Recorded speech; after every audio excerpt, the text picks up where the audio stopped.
Olivier Morel, je suis directeur avant-vente chez Ilex. Donc l'idée aujourd'hui, c'est de faire effectivement un retour terrain sur, dans le contexte de la thématique du jour, sur tout ce qui va concerner la mobilité, les nouveaux usages, tous les nouveaux devices qu'on peut utiliser, etc., etc. Et en particulier, nous, on va faire un focus, puisque c'est notre domaine, sur la sécurisation de l'accès et la simplification, l'ergonomie utilisateur aux sites mobiles et aux applications mobiles. Donc dans l'idée d'utiliser n'importe quel type de device et quand même de contrôler ce qui se passe en matière d'authentification, unique si possible pour faciliter la vie des utilisateurs, mais sécurisé pour bien garder le contrôle, comme disait mon prédécesseur, sur l'ensemble des éléments qui passent, qui sont les utilisateurs, assurer une bonne traçabilité, etc. Donc l'objectif, c'est vraiment de se dire qu'on est obligé d'intégrer finalement, on subit ou on contrôle, mais en tout cas, ils sont là, un certain nombre d'usagers et d'utilisateurs du système d'information qui utilisent différents périphériques mobiles, donc des smartphones, des tablettes, etc. L'idée, c'est donc d'étendre en fait toutes les cinématiques d'accès qu'on aurait pu mettre en place en termes d'authentification, de contrôle d'accès logique et de single sign-on ou de fédération d'identité à ces types de périphériques-là. L'idée, c'est aussi pour des applications mobiles qu'on développe ou des sites mobiles, renforcer les mécanismes d'authentification, de traçabilité sur ces applications-là, et donc l'audit, pour être capable de les contrôler comme n'importe quelle autre application web qu'on sécurise peut-être déjà très bien dans notre portail ou peut-être très bien en interne sur notre SI interne. Et puis l'idée aussi, c'est qu'il y a des gens qui font des applications mobiles et des sites mobiles, puis il y a des gens qui font de la sécurité, et il faut essayer de faciliter la vie de l'un à l'autre et vice-versa, en leur fournissant peut-être des kits d'intégration, des choses comme ça, pour permettre d'intégrer toutes ces applications-là mobiles dans le périmètre plus global de notre projet de contrôle d'accès, de SSO, d'authentification. Donc les enjeux, le contexte, c'est pour un SI classique, maintenant, effectivement, on est dans un contexte de BIOD, de COP, ou de Use Your Own Device, maintenant de Bring Your Own Identity, de tas de domaines comme ça, où grosso modo, on a des usagers qui ont des tablettes, des smartphones, qui sont dehors, qui sont dedans, qui accèdent à des tas d'applications diverses et variées. On doit intégrer aussi souvent plusieurs mécanismes d'authentification différents. On peut avoir déployé dans un établissement, dans une entreprise, dans une organisation, de la carte à puce, de l'OTP, du token, divers et variés. On veut assurer un certain contrôle d'accès sur nos applications, effectivement, avec peut-être une notion de droit. J'accède à telle appli selon mon niveau d'authentification et à tel autre selon mon autre niveau. Faciliter la vie de l'utilisateur. Le SSO, le coup classique, c'est qu'effectivement, tout le monde doit retenir foultitude de couples login mot de passe, par exemple. Une fois qu'on a assuré la bonne première authentification, on peut peut-être gérer les secondaires et puis tracer tout ça. Donc les enjeux en matière de sécurité sont à minima ceux-là. C'est absolument pas exhaustif, il y en a des tas d'autres. On a vu tout à l'heure les menaces en question. Donc la problématique à laquelle nous on est confrontés, c'est quoi? C'est de dire j'ai des utilisateurs qui sont internes à mon système d'information, à mon entreprise, qui accèdent à des applications internes que je maîtrise, et puis des applications externes qui sont peut-être du Google Apps par exemple, ou des applications d'un partenaire, d'un fournisseur, d'un prestataire, de ce qu'on veut, des applications que j'ai externalisées en SaaS ou autrement, en cloud. Et puis j'ai aussi des utilisateurs qui sont externes à tout ça, qui utilisent eux-mêmes des PC, des smartphones, des tablettes. En interne, je peux utiliser aussi des terminaux, type tout ce qui est Wise et terminaux légers, clients légers, sur lesquels potentiellement j'ai peu ou pas d'OS. Et tous ces gens-là accèdent à toutes ces applications, et l'idée c'est de dire comment je centralise les accès, comment j'unifie l'authentification, comment je facilite la vie à tous ces gens-là qui accessoirement utilisent des périphériques mobiles. Donc nous on est un éditeur, donc forcément on essaye d'avoir une réponse à tout ça. Donc le retour terrain il est plutôt sur cette partie-là. On met en place une infrastructure qui s'appelle Sign & Go, qui est une solution de sécurité, qui va mettre en place, je dirais, une unification des authentifications, des accès, du contrôle d'accès, de la traçabilité, une centralisation de tout ça, tant au niveau du point de passage que du point d'administration que du point d'audit. Et elle va, cette solution, cette infrastructure, interagir avec les applications en déployant potentiellement des agents là où j'ai besoin d'en mettre.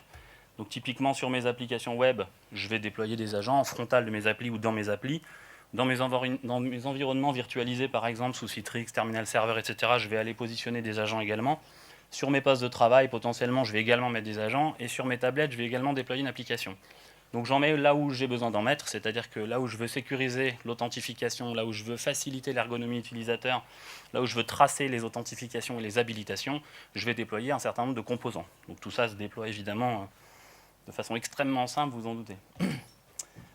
L'idée, c'est qu'après, j'ai un point de passage centralisé, unifié et contrôlé, administré, pour permettre à mes utilisateurs d'accéder à tout ça. Donc tout ça, c'est du très classique en fait dans les projets de SSO, sauf que ce qui est nouveau, c'est les tablettes et les smartphones. Puisque finalement, les utilisateurs, ils sont dehors ou dedans, mais en gros, ils accèdent aux mêmes applications, ou les mêmes, mais optimisées pour les périphériques mobiles, et il faut intégrer ces applications dans ce même périmètre. C'est-à-dire que si moi, je suis RSSI, et j'ai mis en place une belle infrastructure de SSO où je sécurise super bien mon portail web, mon extranet, mon intranet et mes applications internes et mes applis virtualisées, bah, quid de mes applications mobiles et de mes sites mobiles. Donc, un petit mot juste sur la solution Sign & Go, je disais, sur laquelle va reposer notre solution. Bah, c'est une solution de sécurité qui adresse tous les sujets autour de l'authentification, du contrôle d'accès logique. Je suis bien authentifié tel qu'on l'a défini, ai-je le droit d'accéder à tel service. Le SSO, une fois qu'on a validé l'authentique, qu'on a validé le contrôle d'accès, bah, on facilite la vie de l'utilisateur en lui permettant d'accéder à ces applications sans avoir à retenir des couples de login mot de passe ou autres. La fédération, qui est un cas particulier, on peut dire, du SSO, puisqu'on est dans un contexte, on va dire, externe, partenaire, joint venture, etc., accord de fédération. Et puis l'audit de l'ensemble de ces accès et de ces authentifications, de ce contrôle d'accès de ce SSO, vont être également centralisés. Donc l'idée de Sign & Go, c'est vraiment d'avoir une solution de global SSO qui va fonctionner avec tout type de support d'authentification, de la carte, du token, de la biométrie, tout ce qu'on peut trouver. Tout type de device, donc un PC classique, un navigateur web, un terminal léger, un client léger, ou alors une tablette ou un smartphone. N'importe quel type d'application, qu'elle soit client-serveur, qu'elle soit virtualisée, qu'elle soit web, avec tout type de partenaires. Donc dans un contexte de fédération, qu'on soit dans du B2B ou qu'on soit dans du B2C, pardon, avec de la fédération avec les réseaux sociaux par exemple, ou avec des infrastructures SaaS ou cloud. Et puis pour tout type de rapport en termes d'audit, pour pouvoir répondre notamment aux questions de la conformité, des audits, du contrôle permanent, etc., qu'on peut subir, ou avec lequel on doit être en adéquation. Donc certes, ça c'est le côté SSO global classique, et maintenant la question c'est comment j'adresse tout ça sur les supports mobiles.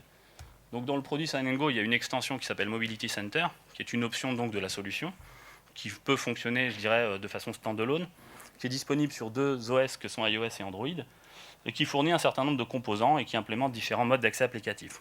On va voir sur une animation le comportement de la solution, qu'est-ce qu'elle adresse et comment elle fonctionne. Donc en matière d'authentification, l'idée, comme je disais, c'est de renforcer les authentifications sur les applications. Donc on va fournir différents schémas, c'est-à-dire qu'on peut dire que vous avez déjà un badge unique, par exemple, au sein de l'entreprise, où vous avez acheté des tokens chez un éditeur ou un constructeur de tokens. Donc vous utilisez déjà un certain nombre de mécanismes, vous n'avez pas envie de réinvestir dessus, et vous voulez les utiliser pour permettre de faire une authentification sur vos applications mobiles. Donc l'idée, c'est que la solution va fournir plein de schémas d'authentification qu'on va pouvoir cumuler. C'est-à-dire qu'on peut dire que le login mot de passe, c'est bien, mais c'est quand même pas super sécurisé. Donc on va le mixer avec un login mot de passe plus un certificat. D'où la question du déploiement des certificats sur les tablettes. Ensuite, on va mixer peut-être ça avec des systèmes de notification constructeurs, de SMS, d'envoi de mail, etc. pour avoir des systèmes d'OTP, du QR code, donc tout ce qu'on peut trouver.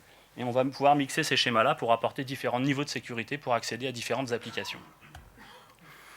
Donc l'idée c'est quoi? C'est que moi j'ai mes tablettes, donc soit je suis en mode, je vais avoir différents types d'accès pour mes applications, soit depuis l'application Ilex Mobility Center, je vais démarrer ma session dedans et on le verra dans l'animation juste après, où là je vais permettre de m'authentifier sur Mobility Center avec les schémas qu'on aura définis et accéder ensuite à mes applications en Web SSO, en Enterprise SSO ou en fédération d'identité. Donc une fois que j'ai mon trépas de blanche sur mon portail d'authentification, je m'occupe, Ilex, de prendre en charge les authentifications secondaires vers les autres applications mobiles ou sites mobiles. On va pouvoir également le faire depuis une appli, depuis une appli mobile qui est à vous, par exemple, en intégrant une API qui permet de rajouter ces schémas d'authentification. Donc imaginons vous avez développé une application qui fait ce qu'elle est censée faire, mais vous voulez renforcer son mécanisme d'authentification en utilisant votre carte à puce que vous avez déployée. Donc on va appeler l'API Sign & Go pour pouvoir intégrer ce schéma d'authentification-là sur l'application. Et puis depuis n'importe quel navigateur sur un site mobile où on va faire en quelque sorte une redirection vers l'authentification, vers Mobility Center par exemple avec une carte à puce ou autre chose, un certificat où la carte à puce ça va fonctionner avec l'interface NFC pour les périphériques qui en ont, mais sinon on va dire certificat ou OTP ou autre chose. Et puis on va pouvoir accéder à notre application également.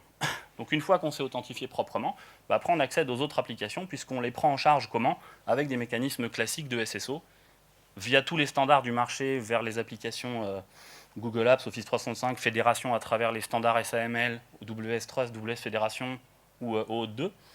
et avec toutes nos applications qu'on a sécurisées déjà avec notre projet de SSO, puisqu'au final, on n'a montré patte blanche auprès de la solution, et derrière, elle va nous laisser passer, elle va prendre en charge les opérations de SSO sur les autres applications.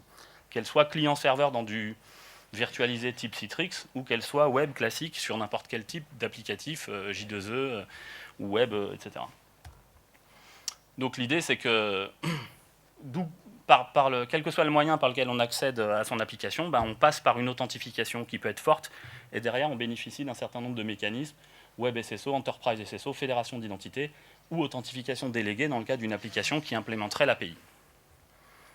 Donc l'idée, c'est quoi? C'est vraiment d'intégrer complètement tous les périphériques mobiles dans la solution globale de sécurité. Et donc, si vous êtes déjà dans une situation où vous êtes assez content du niveau de sécurité que vous avez mis sur vos applications pour les usages classiques, type via un navigateur sur un PC, en interne, en externe, mais qui vous manque encore l'étape BIOD, COP, etc., avec tout ce qui est support ou périphérique mobile, on va pouvoir intégrer ces applications-là à travers cette solution-là. Donc c'est vraiment d'uniformiser, de globaliser encore plus la notion de Global SSO qu'on présente de manière générale. Donc si on illustre tout ça,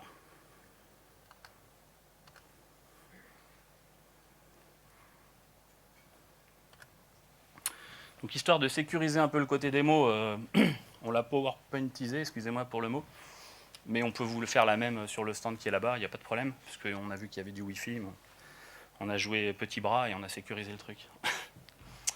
Donc ici, l'idée, je vais montrer un use case en fait. Donc je suis un utilisateur, j'ai une tablette, ici un iPad, et j'ai une application Mobility Center qui est au milieu. Je vais l'ouvrir, et puis je vais accéder à un portail d'authentification qui présente des schémas d'authentification qui sont disponibles. Donc typiquement, j'ai un certain nombre de schémas. Si je commence par le schéma identifiant mot de passe, je vais m'authentifier avec mon login et mon mot de passe sur mon portail SSO en quelque sorte. L'authentification va jouer, et puis je vais rentrer dans mon application et je vais accéder sur votre portail d'entreprise, votre portail mobile que vous avez développé en HTML5 et qui référence un certain nombre de liens, des liens corporate, le site web de la société, n'importe quelle application, et puis des applications plus ou moins sécurisées. Là, je suis rentré en login mot de passe, j'ai accès à une appli de reporting, à Facebook, à LinkedIn, et puis à 2 applications institutionnelles. Je ferme je reviens sur la homepage de mon application, et puis je vais rentrer cette fois en certificat. Donc, à travers une application qui dépose des certificats sur les tablettes, qui est une extension d'une de nos solutions, on va rentrer avec un niveau de sécurité qui est meilleur, et cette fois, on va par exemple permettre à l'utilisateur d'accéder à plus d'applications. Donc typiquement, ici, il a accès à son mail, il a accès à d'autres applications, des applications Citrix, qui sont donc les clients-serveurs qu'on a rendus web via la web interface, par exemple, et puis on va pouvoir y accéder également. Et donc là, on a fait login mot de passe, on a fait certificat pour vous montrer 2 exemples de schémas d'authentification. On peut en faire un troisième à travers le certificat hors bande mail, c'est-à-dire que je vais faire une authentification avec mon certificat. On considère que celle-là ne suffit pas, donc en plus, on va demander à l'utilisateur de saisir un OTP qu'on va lui envoyer par mail, ou par SMS, ou par notification constructeur. Ici, moi, j'ai 2 adresses mail configurées pour mon user, donc quand je vais choisir la première adresse, j'attends le code, donc le code va m'être envoyé par mail. Donc l'utilisateur va aller chercher son mail dans sa messagerie, il va checker ses mails, il va retirer la notification qui arrive, il va copier le code qui lui a été envoyé, il va pouvoir le saisir au niveau de l'application Mobility en revenant dedans, il va le coller et puis il va réaliser l'authentification. Donc on a fait une authentification certificat plus hors bande mail dans lequel on a envoyé un OTP par mail. À partir de là, maintenant, il va vouloir accéder à ces applications. Donc, par exemple, il va accéder à celles pour lesquelles il a des comptes qui sont enrôlés. Donc, on peut regarder dans la gestion de ces comptes comme un outil d'enterprise SSO classique. On va avoir une gestion des comptes. Donc, l'utilisateur, il a un certain nombre de comptes. Typiquement, pour Gmail, il en a un. Il a un compte utilisateur. Pour Citrix, on voit qu'il en a 2. Il a un accès utilisateur, un accès administrateur. Pour Facebook, ici, par exemple, il n'a pas de compte enrôlé. Il a un accès utilisateur, mais pour lequel il n'y a pas de compte. Donc il va devoir enrôler son compte ou l'apprendre si jamais on n'avait pas été capable de lui provisionner en amont. Donc comme il a un compte sur Gmail, quand il va cliquer sur Mail, ici on a vu rapidement une mire d'authentification qui est celle de Gmail, dans lequel un client Enterprise SSO interne à Mobility Center a injecté le login mot de passe de l'utilisateur, qui ne connaît peut-être pas, dans l'application, et donc il a pris en charge l'authentification secondaire sur cette application Gmail. L'idée, c'est quoi? C'est que si, par exemple, vous déployez ou vous généralisez, par exemple, vos applicatifs vous migrez vos applications vers du Google Apps, par exemple, vous pouvez garder le contrôle de l'authentification qui a lieu chez vous, sur votre référentiel d'entreprise, mais par contre, vous allez prendre en charge les authentifications secondaires. Au final, l'utilisateur ne les connaît pas. Le jour où vous coupez l'accès sur le référentiel principal, il n'a plus accès à ces autres applications, même si elles sont dehors. Donc ici, on intègre finalement dans le Mobility Center un client Enterprise SSO qui va injecter dans l'application le login mot de passe de l'utilisateur, une fois que celui-ci aura fait une authentification digne de ce nom, en tout cas jugée comme telle, sur le portail d'authentification. A noter qu'on aurait pu faire du SAML avec Google Apps, puisque celui-là fonctionne. On aurait pu faire d'autres mécanismes sur une autre application. S'il revient sur le portail et qu'il accède par exemple à Citrix, pour Citrix, il a deux comptes. Donc là, ce qui se passe, c'est qu'on voit, je reviens en arrière, une mire d'authentification qui est détectée par la solution SSO et qui propose tout de suite comment vous voulez y accéder. Vous avez deux comptes. Vous voulez y aller en tant qu'utilisateur ou en tant qu'administrateur. Si je choisis mon compte utilisateur, on va injecter les accréditations associées à ce compte utilisateur. Si derrière, il clique sur une application, techniquement, on va lancer un client Citrix Receiver qui va permettre d'accéder sur la tablette à l'application qui est derrière Citrix, dans laquelle on aurait peut-être mis des composants SSO, et donc on va faire le SSO sur l'application qui est dans Citrix. Là, on fait le SSO sur Citrix, et derrière, on fait le SSO encore derrière sur l'étape d'après. Je reviens encore une fois en arrière. Je vais aller sur Facebook cette fois. Là, je n'ai pas de compte. Donc, il n'est pas capable d'injecter une accréditation, donc il demande à l'utilisateur, qui pour le coup les connaît, bah donne-les-moi, je vais les retenir, je vais les stocker dans un endroit sécurisé, et je ne te les demanderai plus, puisque la prochaine fois, je serai capable de les injecter à ta place dans l'application. Ça marche évidemment que pour le cas où l'utilisateur connaît ses accréditations sur les applications, donc pas dans le cas que je citais précédemment. À partir de là, il les enrôle, la solution les apprend, les injecte, il rentre dans son compte Facebook, ou n'importe quelle autre application web, hein, évidemment. Et à partir de là, s'il revient dans ses accréditations, on va voir qu'effectivement, au niveau Facebook, il y a une accréditation qui a été enrôlée, tout ça étant évidemment bien sécurisé, et rejoué par la solution SSO une fois que l'utilisateur s'est authentifié proprement la première fois. Il a donc enrôlé son application et il accède à l'ensemble de ses applis. Il revient dans le portail, il peut fermer son application. Donc l'idée, c'est que cette application Mobility Center, elle est disponible typiquement dans l'App Store. Elle va se brancher sur un serveur de sécurité Sign & Go qui est dans votre infrastructure, qui prend déjà en charge un certain nombre d'applications, et ça va permettre d'étendre finalement les accès à ces applications entreprises à travers une authentification forte, ou en tout cas digne de ce nom ou jugée comme telle dans votre politique de sécurité. Ça va permettre de prendre en charge les authentifications secondaires des utilisateurs sur les applications qui sont exécutées par cette cinématique-là, et ça va permettre surtout derrière de tracer l'exhaustivité des authentifications et des habilitations de l'utilisateur. On sait dire, on fournit un certain nombre de rapports qui vont dire par où est passé l'utilisateur, comment il s'est authentifié, à quelle heure, à quoi il a eu accès, etc. etc. Voilà. Donc je vous invite à creuser le sujet avec nous sur notre stand ou plus si affinité.